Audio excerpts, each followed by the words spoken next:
தன்னுடைய கோரிக்கையை வலியுறுத்தி காலவரையற்ற தொடர் போராட்டத்தை இங்கே சிறப்பாக நடத்தி கொண்டிருக்கின்ற தலைமையேற்று நடத்தி கொண்டிருக்கின்ற அத்தனை பேருக்கும் நாம் சார்ந்திருக்கின்ற அனைத்து இந்திய எம்ப்ராய்டரி கைப்பு வேலை கூலி தொழிலாளர் சங்கத்தின் சார்பாகவும் அமைப்பு சாரா தொழிலாளர் கூட்டமைப்பின் மாநில பொருளாளர் என்கின்ற வகையிலே அதன் சார்பாகவும் எனது மனமார்ந்த நன்றியை தெரிவித்துக் கொள்கின்றேன்.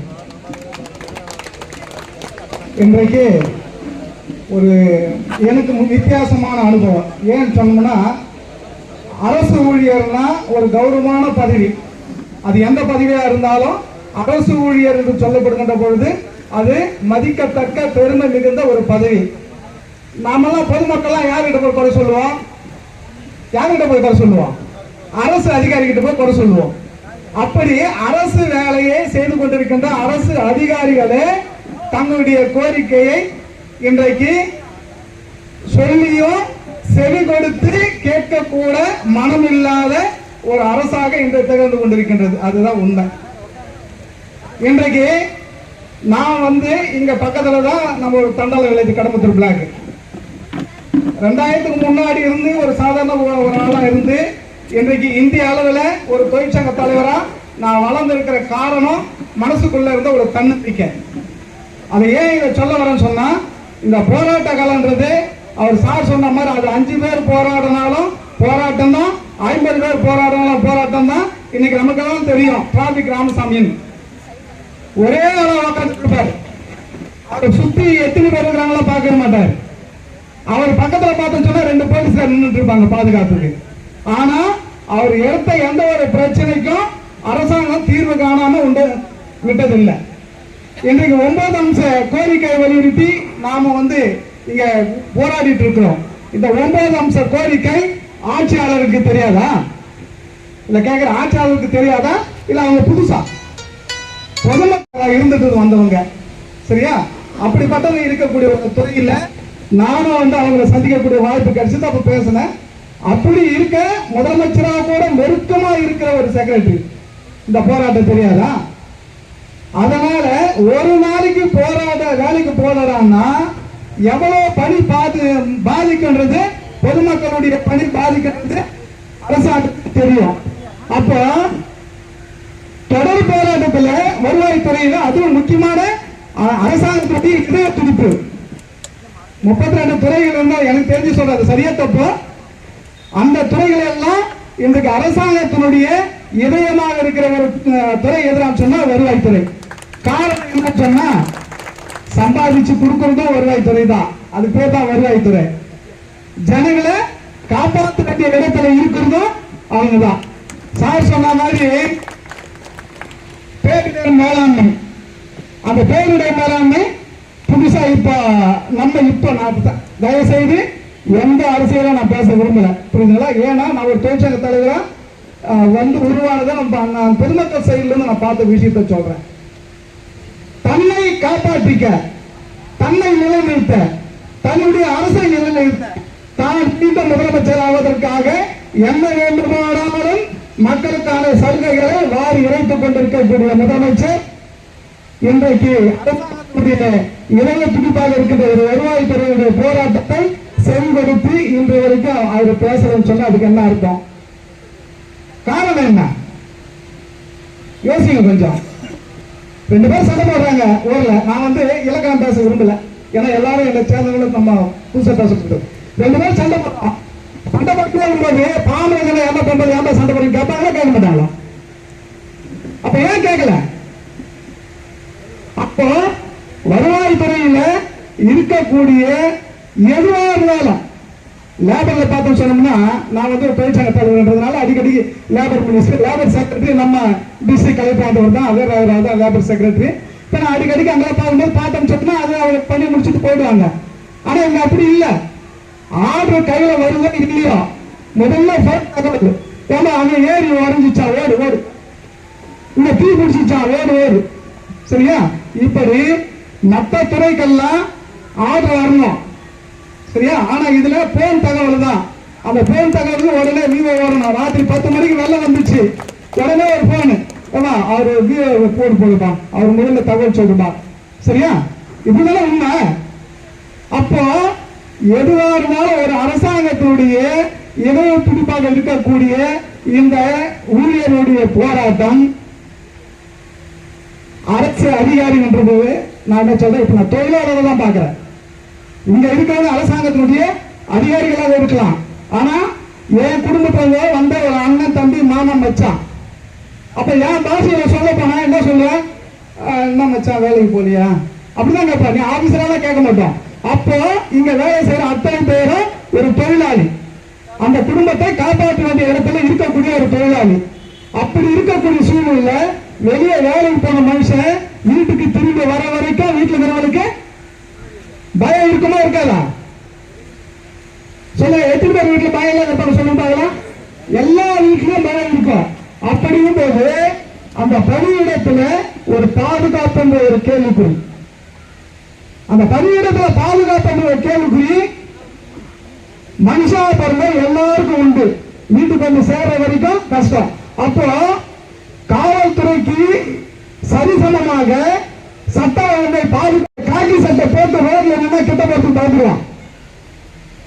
மனுஷன் கிட்ட போய் பேசுறதுக்கு யோசிப்பான். வருவாய்த்துறைக்கு யூனிஃபார்ம் இல்ல, அதனால பயம் கிடையாது. சரியா? அதே போல 20 வருஷம் நீங்க சர்வீஸ் பண்ணாலும் என்ன சம்பளம் அதே கடமையில ஊழியர்தான் நீங்க இருக்க முடியும். 5 வருஷம் நான் கவுன்சிலர் நின்றுட்டுன்னா எனக்கு சட்டமே தேவையில்லை, நான் உன்னை மிரட்டலாம். சரியா? அப்படி இருக்கக்கூடிய சூழ்நிலை மணல் கொள்ளை மற்ற திருட்டு விஷயம் இதெல்லாம் நடக்கும்போது அதனுடைய வருவாய்த்துறையிலிருந்து போய் அங்க நம்ம ஒரு தடுக்கிறோம். இன்னைக்கு எத்தனை பேர் பார்த்தோம், லாரி ஏற்றி தாசில்தார் கொலை, லாரி ஏற்றி வருவாய் கொலை. அப்ப அந்த குடும்பத்துக்கு அப்ப சொன்ன கருணை அடிப்படையில் 25% இருந்தது, 5% ஏனோ என்னுடைய கிராம பிள்ளைக்காக இந்த கலெக்டர் ஆபீஸ்ல இந்த கருணை வேலைக்காக வந்து பேசணும் தான். இப்ப சார் சொன்ன மாதிரி 25% இருந்ததுன்னா ஓரளவுக்காவது அந்த குடும்பத்துல 125 பேராவது வேலைக்கு போக சூழ்நிலை இருந்தது. ஆனா இன்னைக்கு அந்த 5% குறைச்சதுனால எத்தனை பேர் அந்த குடும்பத்துல பணியிடம் இல்லாம அவங்க சொன்ன பாருங்க, பிஏ படிச்சுக்கிறான் ஓய வேலைக்கு போறியா, ஏன் சொன்னா அது வேலையை குறைச்சு சொல்லல, படிப்பு அவன் 2 வருஷம் படிச்சு வேலை என்ன, அப்ப அந்த படிப்புக்கு வேலை என்ன, அந்த படிப்புக்கு வேலை இல்லை, அவனுடைய தகப்பனா செய்த வேலைக்கும் அந்த மரியாதை இல்லை.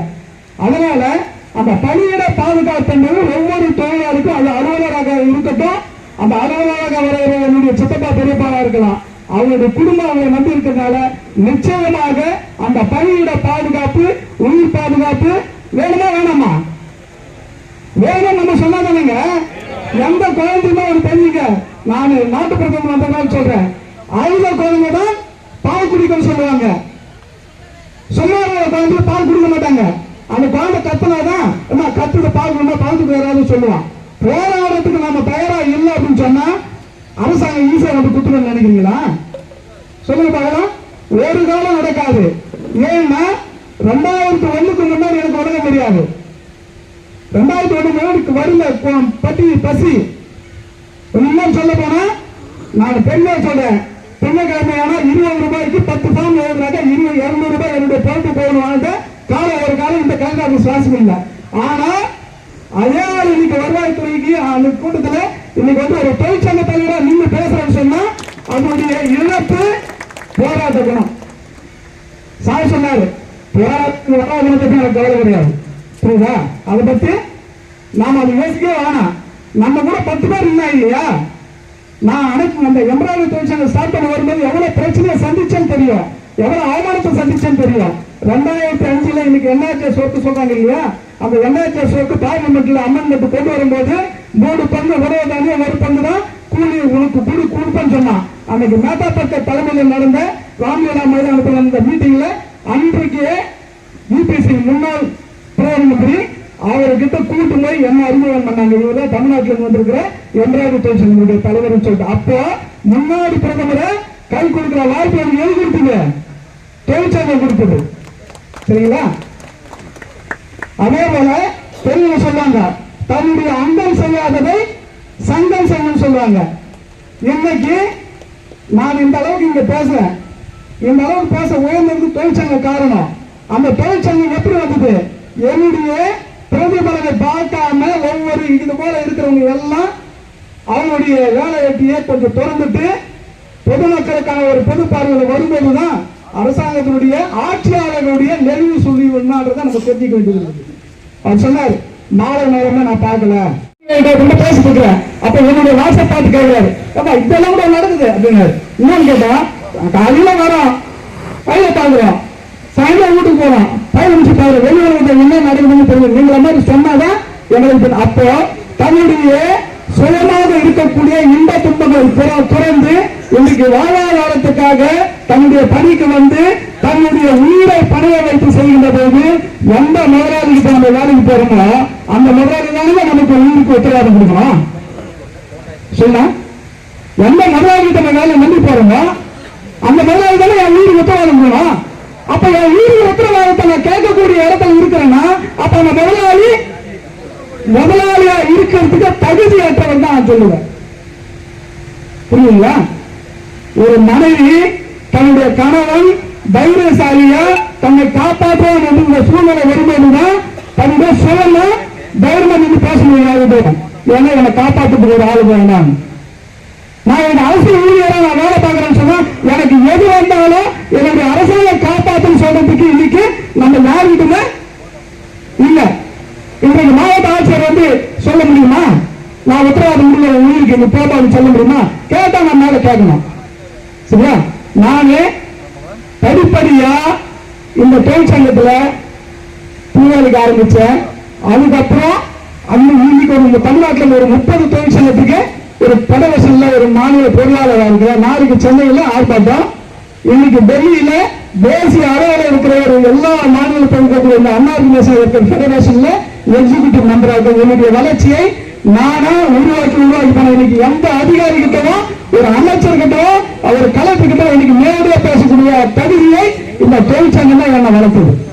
சரிங்களா? அதனால போராட்டம் நம்ம என்ன பிறந்தது. போராடாதல சிலம்பு கூட கடைசி வரை புலிகள் கூட நெருப்புல பாருங்க கடைசி வரை அது போராடி வெளியேறதுக்கு அதை முயற்சி பண்ண. அந்த போராட்டம் கூட நம்ம ஐயோ நம்ம போராட்டத்துக்கு போனா ஐயோ நம்ம வேலை சொன்ன என்னுடைய அருமை தம்பி சத்தியா வச்சுருந்தேன். இந்த போராட்டம் கொஞ்ச நாள் பார்ப்பாங்க அரசாங்கம், அவங்க ஒரு கணக்கு வச்சிருப்பாங்க. ஏன்னா பல போராட்டங்கள் நீங்களும் நடத்திருக்கிறேன், நானும் பார்த்துருக்கிறேன். அவங்க என்ன பண்ணுவாங்க, இன்னும் கொஞ்ச நாள் அதை போடலாம், நேற்று 30 பேர் தான், இன்னைக்கு 10 பேர் வச்சு கொஞ்ச நாள் ஆயிடும். அதுக்கப்புறம் எலெக்ஷன் வந்துடும். எலெக்ஷன் வந்தோடனே என்ன பண்ணுவாங்க, ஒரு ஸ்டிக்கர் எலெக்ஷன் ஆர்டர் போடுவான். அது ஆர்டர் போட்டோன்னா முதல்ல யாரை கூப்பிடணும், தாசில்தார்லாம் கூப்பிட்டான். இவ்வளவு வகை இருக்கான் தாசில்தார் கூப்பிடுவான். அப்ப தாசில்தார் போய் இருக்க முடியாது, எலெக்ஷன் வந்துச்சு. அதுக்கப்புறம் ஒரு என்ன பண்ணுவாங்க, எலெக்ஷன் வந்தா பார்க்கலாம் அவங்க வர சொல்லிட்டான். இப்படிதான் இந்த போராட்டம் நசுக்கப்படும். ஆனா இறுதியா இருந்தா இதுதான் சரியான காலம். சரிங்களா? நமக்குள்ள அந்த உறுதியா உள்ளன்னு சொன்னா நிச்சயமா நம்ம ஜெயிக்க முடியாது. என்னுடைய வரலாறு நான் சொல்ல விரும்பல. என்னுடைய கிராமத்துக்கு என்னுடைய கிராமத்துக்கு கர்மத்தூர் வந்து என்னுடைய கிராமத்துக்கு வரதுக்கு வழி கிடையாது. 3 காலமா நடந்து போயிருந்தாங்க, வழி கிடையாது. ஆனா ஏண்டா வழியில நானும் இந்த நாட்டில் மட்டும் போறேங்க, என் ஊர் கணக்கு போறதுக்கு வழியில இடையில ஆறு கண்ணு போல போக முடியாது. இப்ப கர்மத்தூர்ல இருந்து கசநல்லாத்தூர்ல இருந்து தண்டோம் 12 வருஷ போராட்டம். என்னோட அந்த போராட்டத்துல என்னுடைய மக்கள் 100% கலந்துக்கிறான்னு சொல்ல முடியாது. ஆனா ஒத்துழைப்பு இருந்தது. 12 வருஷ போராட்டத்துல அன்றைக்கு தென்னேரியில் நடந்த முதலமைச்சர் கூட்டத்தில் 5 அறிவிப்பை முதல் அறிவிப்பை சொன்னாரு. முதல் அறிவிப்பு கர்மத்தூர் ஒன்றியம் கசநல்லாத்தூருக்கு தங்கத்துக்கு இடையில 20 கோடியே 30 லட்சம் ரூபாயில மேம்பாலம் கட்டப்படும் சொன்னதுக்கு போது கையெழுத்து போட்டவங்க யார் தெரியுமா? இந்த விக்ரமாதித்யன் தான். சரியா? நான் படிக்கல. ஆனா போராட்டம்னா நம்ம ஜெயிக்க முடியும் தெரியல. நீங்க நல்லா இருந்தாதான் நானும் ஒரு பொதுமக்களா நல்லா இருக்க முடியும். உங்களுக்குள்ள மன அழுத்தம், மன இறுக்கம், வேலை பலு என்ன இந்த அளவுக்கு வளர்ப்புக்கெல்லாம் இந்த நேரத்தில் முக்கியமா சொல்லுவாங்க. நம்ம பாண்டியராஜன் சாயந்தரம் மழை வேலை 5 மணி ஆச்சு நான் அவர்கிட்ட போயிடுவேன். அந்த ரேடியோ சம்பந்தப்பட்ட விஷயத்தெல்லாம் அவர்கிட்ட உட்காந்து கற்றுப்பேன். இன்னைக்கு 10 பேர் கேட்டாலும் அந்த ரேடியோ சம்பந்தப்பட்ட விஷயத்த நம்ம சொல்றோம். ஆனா என்ன உருவாக்க அவ்வளோ ஒரு ஆள். புரியுங்களா? இந்த ரேடியோ டிபார்ட்மெண்ட்ல என்ன உருவாக்க அவ்வளோ ஒரு ஆள். அப்படி சொல்லுவாரு விக்ரமாதித்யன், நீங்க மேல ஒரு ஜீவோ சொல்லுங்க. ஏன்னா ஸ்பெஷல் ஸ்கீம் எல்லாம் கொண்டாடுறாங்க. ஸ்பெஷல் ஸ்கீம் எல்லாம் கொண்டாடும் போது யூஏங்களுக்கு ஏற்கனவே நிறைய வேலை இருக்குது. இந்த ஸ்கீமுக்காக ஸ்பெஷல் விஓ போட சொல்லுங்க, சரியா? ஆனா இன்னைக்கு உங்களுக்கெல்லாம் தெரிஞ்சது ஒரு விஷயத்த நான் சொல்றேன். தமிழ்நாட்டில் எத்தனை மாநிலம் இருக்குன்னா மாவட்டம் தமிழ்நாட்டில் எத்தனை மாவட்டம் இருக்குன்னா சரி, தமிழ்நாட்டில் 38 மாவட்டம், 38 கலெக்டர், ஒரு முதலமைச்சர், ஒரு கட்சி. அவங்க கட்சியில ஒரு மாவட்டத்துக்கு ஒரு மாவட்ட செயலாளர் இருக்கணும். சொல்லுங்க, ஒரு கட்சியில வேலை பார்த்து ஒரு மாவட்டத்துக்கு ஒரு மாவட்ட செயலாளர் தான் இருக்கணும். சொல்லுங்க, ஏன் இன்னைக்கு 72 மாவட்ட செயலாளர் எப்படி வந்தது? தமிழ்நாட்டில் எப்படி 72 மாவட்டம் இருக்குது? தன்னுடைய கட்சிக்கு வேலை செய்யறதுக்கு நிர்வாக வசதிக்காக மாவட்டங்களை பிரிக்கிறீங்க, தன்னுடைய கட்சிக்காக நிர்வாக வசதிக்காக ஒன்றியத்தை பிரிக்கிறீங்க, தன்னுடைய கட்சிக்காக தன்னுடைய வளர்ச்சிக்காக கிராமத்தை பிரிக்கிறீங்க. அப்படி சொல்லும் போது இன்னைக்கு 72 மாவட்டம் இருந்தாதான் தமிழகத்தில் நாம ஒரு கட்சியை வளர்க்க முடியும் முடிவு செய்யற நீங்க 78 மாவட்டமா பிரிச்சு நிர்வாகத்தில் இருக்கிறவங்களுக்கு வேலை பெறுவ குறைச்சி அவங்களுடைய வாழ்வாதாரத்தை ஏன் சிறப்பா இருக்காது சொல்லுங்க. நான் முதல்ல சொல்லிட்டேன், அரசியல் பேச விரும்பலன்னு சொல்லிட்டேன். நான் கேட்கறது, உங்க வசதிக்காக மாவட்டத்தை பிரிக்கிறீங்க, உங்க வசதிக்காக நிர்வாகிகளை பிரிக்கிறீங்க. அப்போ இரவு பகை பாராம அரசு ஊழியர்கள் மட்டும் மேல அவங்க தலை மேல பாரத்தை கட்டுறீங்க. ஸ்பெஷல் ஸ்கீம் இப்ப 2000 ரூபாய் 4000 உடனே விவேகானந்தர் சரிங்களா? முதல் எடுத்தாங்க, முதல் பேச்சு விவேகானந்த போட்டார். பணியிட பாதுகாப்பு இல்ல, மனம் இருக்கும், அவங்க வீட்டுல என்ன நடக்குதுன்னே தெரியல, போய் பார்க்க முடியும். இன்னைக்கு பெரும்பாலும் நான் நண்பராக இருக்கக்கூடிய உயர்மட்ட அதிகாரிகள் நான் பேசக்கூடிய இடத்துல பார்க்க சொன்னா மன அழுத்தத்தை அப்படி கொட்டுறாங்க. காரணம் ஏன்னு சொன்னோம்னா, வீட்டில் போய் நைட்டு 12 மணி ஒரு லேபர் ஆபீசர் 12 மணிக்கு ஆன்லைன்ல இருக்கிறாரு. நான் ஃபோன் பண்றேன், என்ன 12 ஏன்பா கிளென்ஸ் போட்டு தூங்குறா? காரணம் கேட்டா அதிகாரி இல்லப்பா, எந்த டிபார்ட்மெண்ட்லயும் அதிகாரி இல்லை அப்படின்னு சொல்லும் போது தனக்கு வேலை பார்க்கக்கூடிய ஆட்களை நீங்க உருவாக்குறீங்கன்னா அரசாங்கத்தை வழிநடத்துக்கு இங்க போதுமான ஆட்களை நீங்க நியமிக்க வேண்டும்.